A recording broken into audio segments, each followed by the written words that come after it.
ঘন্টায় ১৩০ কিলোমিটার গতিবেগ নিয়ে এবার তাণ্ডব চালাবে ঘূর্ণিঝড় শক্তি। ঘূর্ণিঝড় ফেঞ্জালের পথেই ক্রমশ এগিয়ে আসছে এই ঘূর্ণিঝড় শক্তি। বন্ধুরা, এই মুহূর্তে আপনারা সরাসরি লাইভ দেখতে পাচ্ছেন ক্রমশ আমাদের বঙ্গোপসাগরে তৈরি হচ্ছে ঘূর্ণিঝড় শক্তি, যা আরও শক্তিশালী রূপ নিয়ে একদম ক্রমশ তামিলনাড়ু অন্ধ্র উপকূলের দিকে এগিয়ে যাওয়ার সম্ভাবনা রয়েছে। আপনারা প্রত্যেকেই জানেন ঘূর্ণিঝড় ফ্রেঞ্জাল ঠিক তামিলনাড়ু উপকূলে আছড়ে পড়েছিল এবং কতটা পরিমাণে ক্ষয়ক্ষতি হয়েছিল ঘূর্ণিঝড় ফ্রেঞ্জালের প্রভাবে তা আপনাদের প্রত্যেকেরই জানা। তো ঠিক একই পথ অনুসরণ করে এবার এগিয়ে আসছে ঘূর্ণিঝড় শক্তি, যা আরও শক্তিশালী রূপ নিয়ে ক্রমশ একদম তামিলনাড়ু এবং অন্ধ্র উপকূলের দিকে কিন্তু এগিয়ে যাওয়ার সম্ভাবনা রয়েছে। তবে এই ঘূর্ণিঝড় শক্তির কতটা প্রভাব আমাদের পশ্চিমবঙ্গ, বাংলাদেশ থেকে শুরু করে এদিকে ত্রিপুরা থেকে শুরু করে এদিকে অসম থেকে শুরু করে উত্তরবঙ্গে কতটা পড়তে চলেছে, উড়িষ্যাতেও বা কতটা পড়বে ঘূর্ণিঝড় শক্তির প্রভাব, সমস্ত কিছু আপনাদেরকে এই ভিডিওটিতে একদম লাইভ আপডেটে জানিয়ে দেব। তো অবশ্যই ভিডিওটিতে আপনারা প্রথম থেকেই শেষ পর্যন্ত সঙ্গে থাকবেন এবং নতুন হয়ে থাকলে চ্যানেলটিকে সাবস্ক্রাইব করবেন এবং পাশের দেওয়া বেল আইকনটিকেও প্রেস করবেন এই ধরনের লেটেস্ট ভিডিওর আপডেটগুলো সর্বপ্রথম সবার আগে পাওয়ার জন্য। তো বন্ধুরা, আমরা সর্বপ্রথম দেখে নেব যে আজ 9ই ডিসেম্বর সোমবার, আজকে এই মুহূর্তে পশ্চিমবঙ্গ থেকে শুরু করে অসম থেকে শুরু করে এদিকে বাংলাদেশ থেকে শুরু করে ত্রিপুরা থেকে শুরু করে কোথায় কেমন আবহাওয়া থাকবে, কোন কোন জেলাগুলিতে বৃষ্টিপাতের সম্ভাবনা তৈরি হচ্ছে, কতটা মেঘলা আকাশ থাকতে চলেছে, আসুন আপনাদেরকে সরাসরি আমরা এই ভিডিওটিতে একদম লাইভ আপডেটে জানিয়ে দিই। তো সর্বপ্রথম আমরা দেখতে পাচ্ছি আজকে এই মুহূর্তে যে অনেকটাই মেঘলা আকাশ কিন্তু রয়েছে। কোন কোন জেলাগুলিতে মেঘলা আকাশ রয়েছে সেটা আপনাদেরকে জানাবো। বিশেষ করে যদি আমরা দেখি তাহলে দেখতে পাচ্ছি আজ পশ্চিমবঙ্গের দক্ষিণ থেকে উত্তর প্রায় সর্বত্র দেখতে পাচ্ছি মেঘলা আকাশ। বিশেষ করে লক্ষ্য করতে পারছি বালিচক, খড়গপুর, উলবেড়িয়া, আরামবাগ থেকে শুরু করে চন্দ্রকোনা, গোয়ালতর, বিষ্ণুপুর, কতুলপুর থেকে শুরু করে বর্ধমান, সোনামুখী, বাঁকুড়া, হুড়া, পুরুলিয়া থেকে শুরু করে বলরামপুর, খাতড়া থেকে শুরু করে দেখতে পাচ্ছেন ঝাড়গ্রাম, চাকুলিয়া থেকে শুরু করে রঘুনাথপুর, আসানসোল, পুরুলিয়া, হুড়া, বাঁকুড়া, দুর্গাপুর, এদিকে ঘুষকরা দেখতে পাচ্ছেন বোলপুর থেকে শুরু করে কাটোয়া থেকে শুরু করে নদিয়া জুড়ে আমরা দেখতে পাচ্ছি এই মুহূর্তে মেঘলা আকাশ কিন্তু রয়েছে। বিশেষ করে মুর্শিদাবাদের আজিমগঞ্জ, বহরমপুর, বেলদাঙ্গা, দুমকল, করিমপুরের দিকেও মেঘলা আকাশ রয়েছে। রামপুরহাট, দুমকা, আমরাপাড়া, সিউড়ির দিকেও আমরা দেখতে পাচ্ছি মেঘলা আকাশ, অর্থাৎ অনেকটাই কিন্তু মেঘ আকাশ রয়েছে এবং আজকেই কিন্তু মূলত বৃষ্টিপাতের সম্ভাবনা রয়েছে বেশ কয়েকটি জেলায়। কোথায় কোথায় বৃষ্টিপাতের সম্ভাবনা রয়েছে বৃষ্টি বজ্র মোডে আপনারা জানতে পারবেন।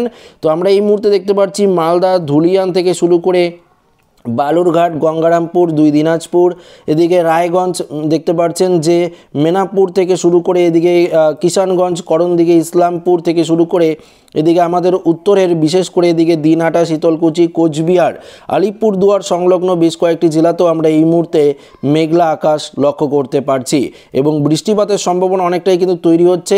এদিকে অসমের দেখতে পাচ্ছি এদিকে পঞ্চগড়, ঠাকুরগাঁও, এদিকে রংপুর, ঘোড়াঘাট থেকে শুরু করে চার রাজীবপুর, মহাদেবপুর, বগুড়া, এদিকে রাজশাহী, মিরপুর, সিংড়া, সিরাজগঞ্জ, পাবনা, শৈলকুপা দেখতে পাচ্ছি, এদিকে ময়মনসিংহ, এদিকে সরিষাবাড়ি দেখতে পাচ্ছেন, বাগমারা, এদিকেও মোটামুটি মেঘলা আকাশ কিন্তু আমরা ক্রমশ লক্ষ্য করতে পারছি। তবে এদিকে ঢাকা, সিলেট, খুলনা, বরিশাল, কুমিল্লা, ত্রিপুরা জুড়ে মোটামুটি আকাশ পরিষ্কার। এদিকে অসম, পাশাপাশি এদিকে শিলচর, এদিকে দেখতে পাচ্ছি মণিপুরের দিকে আকাশ মোটামুটি পরিষ্কার রয়েছে এবং উপকূলের জেলাগুলিতেও আকাশ পরিষ্কার। উড়িষ্যাতেও মোটামুটি আমরা দেখতে পাচ্ছি মেঘলা আকাশ কিন্তু উড়িষ্যার দিকেও কিছুটা রয়েছে। তবে আসুন বৃষ্টি বজ্র মোডে যাই, তারপর আমরা ঘূর্ণিঝড় নিয়ে আরেকটু আপনাদেরকে ডিটেলস আপডেট দিয়ে দেব। তো এই মুহূর্তে বৃষ্টি বজ্র মোডে গেলে আপনারা লক্ষ্য করতে পারবেন যেমনটা আপনাদেরকে বলছিলাম, বিশেষ করে বৃষ্টিপাতের যে সম্ভাবনা তৈরি হচ্ছে তেমনটা আপনারা দেখতে পাচ্ছেন যে জায়গাগুলি বললাম আপনাদেরকে। এদিকে বীরভূম সাইডে আমরা মোটামুটি ভালোই বৃষ্টিপাতের সম্ভাবনা দেখতে পাচ্ছি। দমকা, আমরাপাড়া থেকে শুরু করে দেওঘর, চিত্তরঞ্জন, আসানসোল, এদিকে মধুপুর থেকে শুরু করে দেখতে পাচ্ছেন এদিকে ধানবাদ, এদিকে ধামড়ি থেকে শুরু করে বোকারো থেকে শুরু করে রঘুনাথপুর, পুরুলিয়া, বাঁকুড়া, বিষ্ণুপুর, কতুলপুর, বর্ধমান, খাতড়া, গোয়ালতর থেকে শুরু করে বলরামপুর দেখতে পাচ্ছেন। এই জায়গাতে আমরা এদিকে ঝাড়গ্রাম, চাকুলিয়া তো বললাম, গোপীবল্লভপুর, এই জায়গায় মূলত আমরা দেখতে পাচ্ছি বৃষ্টিপাতের যে সম্ভাবনা সেটা কিন্তু ক্রমশ তৈরি হচ্ছে এবং পরিষ্কার আমরা লক্ষ্য করতে পারছি। আর কিছুক্ষণের মধ্যে ধরুন 1টা থেকে 2টো নাগাদ বৃষ্টিপাত কিন্তু আমাদের উত্তরবঙ্গ জুড়েও কিন্তু হওয়ার সম্ভাবনা রয়েছে। এদিকে দেখতে পাচ্ছেন ওদলাবাড়ি থেকে শুরু করে এদিকে আরেকটু দেখি বানারহাট, বীরপাড়া, গোমতু থেকে শুরু করে হাসিমারা, জয়গাঁও, এদিকে নাগরাকাটা, গুরুবাথান, ওদলাবাড়ি, সেবক, এদিকে দার্জিলিং, কার্শিয়াং, সুকনা, শিলিগুড়ি, এদিকে দেখতে পাচ্ছি রাজগঞ্জ, এদিকে বুড়িমারি হাট থেকে শুরু করে দেখতে পাচ্ছেন যে এদিকে জলপাইগুড়ি, এদিকে হলদিবাড়ি, মাথাভাঙ্গা, শীতলকুচির দিকেও এবং এদিকে ফালাকাটা, ধূপগুড়ি এদিকেও আমরা মোটামুটি বৃষ্টিপাতের পরিবেশ কিন্তু লক্ষ্য করতে পারছি উত্তরবঙ্গে। এবং মালদা জুড়ে তো বৃষ্টিপাত থাকছেই, কেননা ইতিমধ্যেই বঙ্গোপসাগরে যে আপনারা যদি নজর দেন তাহলে লক্ষ্য করতে পারবেন বঙ্গোপসাগরে ইতিমধ্যে একটি ঘূর্ণাবর্ত রয়েছে, যার প্রভাবেই কিন্তু এই বৃষ্টিপাতের সম্ভাবনা তৈরি হচ্ছে এবং দক্ষিণ ভারতেও আমরা মোটামুটি বৃষ্টিপাতের পরিবেশ লক্ষ্য করতে পারছি। এবার আপনাদেরকে সরাসরি দেখিয়ে দেব যে এই মুহূর্তে তো দেখলাম, আপনাদেরকে তো বললাম যে এই মুহূর্তে বৃষ্টিপাতের সম্ভাবনা রয়েছে। পরবর্তীতে বিকেলের দিকে যদি আপনারা দেখেন আস্তে আস্তে বৃষ্টির যে সম্ভাবনা সেটা কিন্তু অনেকটাই কেটে যাবে। বাংলাদেশে তো মোটামুটি বৃষ্টি থাকছে হালকা পশলা, এদিকে পশ্চিমবঙ্গের দিকেও মোটামুটি বৃষ্টি থাকছে, কিন্তু পরবর্তীতে দেখতে পাচ্ছি আস্তে আস্তে এই বৃষ্টির যে দাপট সেটা কিন্তু আস্তে আস্তে কমতে থাকবে। তো আসুন আপনাদেরকে সরাসরি আবারও বাইরের মোডে গিয়ে আপনাদেরকে জানিয়ে দিচ্ছি যে এই মুহূর্তে যে নিম্নচাপটি বা ঘূর্ণাবর্তটি রয়েছে বঙ্গোপসাগরে সেই নিম্নচাপটি ঘূর্ণিঝড় শক্তিতে পরিণত হচ্ছে কিনা। তো এই মুহূর্তে আমরা দেখতে পাচ্ছি মোটামুটি ঘূর্ণাবর্তটি নিম্নচাপে পরিণত হয়ে এদিকে আমরা দেখতে পাচ্ছি যে দক্ষিণ ভারতের দিকে অগ্রসর হচ্ছে, যার জেরে আবারও বৃষ্টি বজ্রমুট করতে হবে। তাহলে আপনাদেরকে আরও দেখাতে পারবো যে যার জেরে আমরা বৃষ্টিপাত কিন্তু 11 তারিখ বুধবার দিন দক্ষিণ ভারতে মোটামুটি ভালোই লেভেলের দেখতে পাচ্ছি। নেল্লোর, তিরুপতি, চেন্নাই, ভেলোর থেকে শুরু করে দেখতে পাচ্ছেন কাঞ্চিপুরম, এদিকে দেখতে পাচ্ছেন পুদুচেরি, নেভেলি থেকে শুরু করে নাগাপাট্টাম, এদিকে দেখতে পাচ্ছেন তুন্ডি, রামানাথপুরম, রামেশ্বরম সাইডে আমরা মোটামুটি ভালোই বৃষ্টিপাত লক্ষ্য করতে পারছি ইতিমধ্যেই তৈরি হওয়া বঙ্গোপসাগরে ঘূর্ণাবর্ত বা নিম্নচাপের প্রভাবে। তবে এই নিম্নচাপের প্রভাবে আমাদের পশ্চিমবঙ্গের দিকে যদি আপনারা লক্ষ্য করেন তো সেভাবে কিন্তু বৃষ্টিপাতের যে সম্ভাবনা সেটা কিন্তু আমরা দেখতে পারছি না। শুধুমাত্র আজকেই মোটামুটি বৃষ্টিপাতের যে সম্ভাবনা সেটা কিন্তু তৈরি হচ্ছে। আগামী দিনে বৃষ্টিপাতের সম্ভাবনা কিন্তু আমরা এই নিম্নচাপের প্রভাবে বৃষ্টিপাত কিন্তু লক্ষ্য করতে পারছি না, কিন্তু পরবর্তীতে আবারও বঙ্গোপসাগরে যে নিম্নচাপটি তৈরি হবে সেটা কিন্তু দক্ষিণ চীন সাগর থেকেই নিম্নচাপটি তৈরি হওয়ার সম্ভাবনা রয়েছে 15 তারিখ নাগাদ। আমরা যদি 15 তারিখে দেখি তাহলে আপনারা লক্ষ্য করতে পারবেন এই পোর্শনটা, এদিকে দক্ষিণ চীন সাগর থেকে আমরা এই যে পোর্শনটা দেখতে পাচ্ছি এই দিক থেকে আমরা দেখতে পাচ্ছি ক্রমশ এই জায়গাতে কিন্তু নিম্নচাপটি তৈরি হওয়ার সম্ভাবনা রয়েছে। পরবর্তীতে সেই নিম্নচাপটি কিন্তু ঘূর্ণিঝড়ের চেহারা নিতে পারে 16 তারিখ নাগাদ। এখানে প্লে করলে আপনারা দেখতে পারবেন বিষয়টি আরেকটু পরিষ্কারভাবে, যে আমরা প্লে করে নিচ্ছি তাহলে দেখতে পারবেন এই সাইড থেকে দক্ষিণ চীন সাগর থেকে ক্রমশ যে ঘূর্ণাবর্তটি বা নিম্নচাপটি বলতে পারেন তৈরি হচ্ছে, সেই নিম্নচাপটি কিন্তু ক্রমশ শক্তি ঘূর্ণিঝড়ে পরিণত হওয়ার সম্ভাবনা। যেখানে ঘূর্ণিঝড় ফ্রেঞ্জাল তৈরি হয়েছিল একই পথে কিন্তু এই ঘূর্ণিঝড় শক্তির যে আগমন সেটা কিন্তু আমরা দেখতে পাচ্ছি।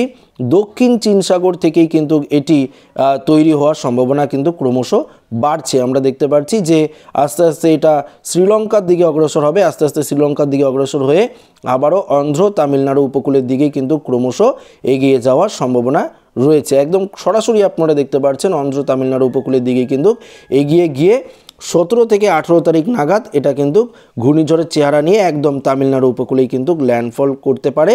এর প্রভাবে কিছুটা বৃষ্টিপাত আমাদের পশ্চিমবঙ্গ বাংলাদেশের দিকে হওয়ার সম্ভাবনা রয়েছে। তাছাড়া কিন্তু সেভাবে যে বৃষ্টিপাত সেটা কিন্তু আমাদের পশ্চিমবঙ্গে আপাতত আমরা দেখতে পারছি না।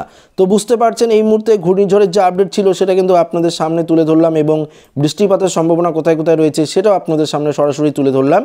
আসুন তাপমাত্রা নিয়ে আরেকটু আলোচনা করি। এই মুহূর্তে তাপমাত্রা নিয়ে যদি আমরা বিশেষ করে দেখি তাহলে আমরা লক্ষ্য করতে পারবো, বিশেষ করে কলকাতার দিকে তাপমাত্রা যদি আপনারা দেখেন তাহলে লক্ষ্য করতে পারবেন এই মুহূর্তে আজকের যে তাপমাত্রা কলকাতার দিকে 26-27 ডিগ্রি থাকতে পারে, হাওড়া হুগলির দিকেও তাই, সুন্দরবনের দিকে বিশেষ করে যদি আমরা দেখি তাহলে দেখতে পাচ্ছি 27 থেকে 28 ডিগ্রি। পূর্ব থেকে পশ্চিম মেদিনীপুর মোটামুটি 26-27 ডিগ্রি রয়েছে, এদিকে 24 ডিগ্রি, অনেকটাই কম। পুরুলিয়ার দিকে তাপমাত্রা যথেষ্ট কম, এই মুহূর্তে 20 থেকে 21 ডিগ্রি। বাঁকুড়ায় তাই রয়েছে, বর্ধমানও কম রয়েছে। নদিয়ার দিকে মোটামুটি 22 থেকে 23 ডিগ্রি। মুর্শিদাবাদে দেখতে পাচ্ছেন যেহেতু বৃষ্টিপাতের পরিবেশ তৈরি হচ্ছে, মুর্শিদাবাদেও আমরা 19 থেকে 20 ডিগ্রি সেলসিয়াসের তাপমাত্রা দেখতে পাচ্ছি। বীরভূম সাইডেও আমরা তাই দেখতে পাচ্ছি। চলে যাব মালদা, বালুরঘাট, 2 দিনাজপুর, গঙ্গারামপুর, এদিকেও কিন্তু ক্রমশ একই রকম তাপমাত্রা আমরা লক্ষ্য করতে পারছি, 19 থেকে 20 ডিগ্রি। উত্তরের কোচবিহার, আলিপুরদুয়ার, জলপাইগুড়ি এদিকেও মোটামুটি অনেকটাই কম। দার্জিলিংয়ে তাপমাত্রা 13 ডিগ্রি রয়েছে। দার্জিলিংয়ে এই মুহূর্তে যে সেই বরফ পড়তে পারে এমনটাই তুষারপাতের সম্ভাবনা রয়েছে। এদিকে অসমের বঙ্গাইগাঁও, পাঠশালা, গোয়ালপাড়া, গুয়াহাটি থেকে তেজপুর মোটামুটি 23-24 ডিগ্রির মধ্যেই তাপমাত্রা থাকবে। পাশাপাশি আমরা চলে যাব এদিকে দেখতে পাচ্ছি বিশেষ করে সিলেট, বাংলাদেশের সিলেটে 25 ডিগ্রি, মৌলভীবাজার, লখাই, কিশোরগঞ্জ, কাশপিয়া, ঢাকা 26 ডিগ্রি, ফরিদপুর, যশোর, লোহাগড়া দেখতে পাচ্ছেন, এদিকে মাদারীপুর, ফরিদগঞ্জ, সেনবাগ, বরিশাল, খুলনা এদিকেও 26-27 ডিগ্রির মধ্যে তাপমাত্রা রয়েছে। কুমিল্লার দিকে তাই। ত্রিপুরার তাপমাত্রা 26 থেকে 27 ডিগ্রি। উত্তর বাংলাদেশে তাপমাত্রা যথেষ্ট কম রয়েছে। তাছাড়া কিন্তু মোটামুটি দক্ষিণ দিকটা পূর্ব দিকে 26-27 ডিগ্রির মধ্যেই তাপমাত্রা লক্ষ্য করতে পারছি। ত্রিপুরার তাপমাত্রা আপনারা এই ভিডিওটিতে জানতে পারলেন কত ডিগ্রি সেলসিয়াসে ত্রিপুরার তাপমাত্রা থাকবে। তো আশা করি এই আপডেটটি প্রত্যেকের ভালো লেগেছে। ভিডিওটি এখানে শেষ করছি। পরবর্তী সন্ধ্যের দিকে আরেকটি গুরুত্বপূর্ণ আপডেট থাকবে ওয়েদারের, অবশ্যই দেখবেন। তো ভিডিওটি ভালো লাগলে লাইক করবেন, বন্ধুদের সাথে শেয়ার করবেন, নতুন থাকলে চ্যানেলটিকে সাবস্ক্রাইব করে নেবেন। ধন্যবাদ।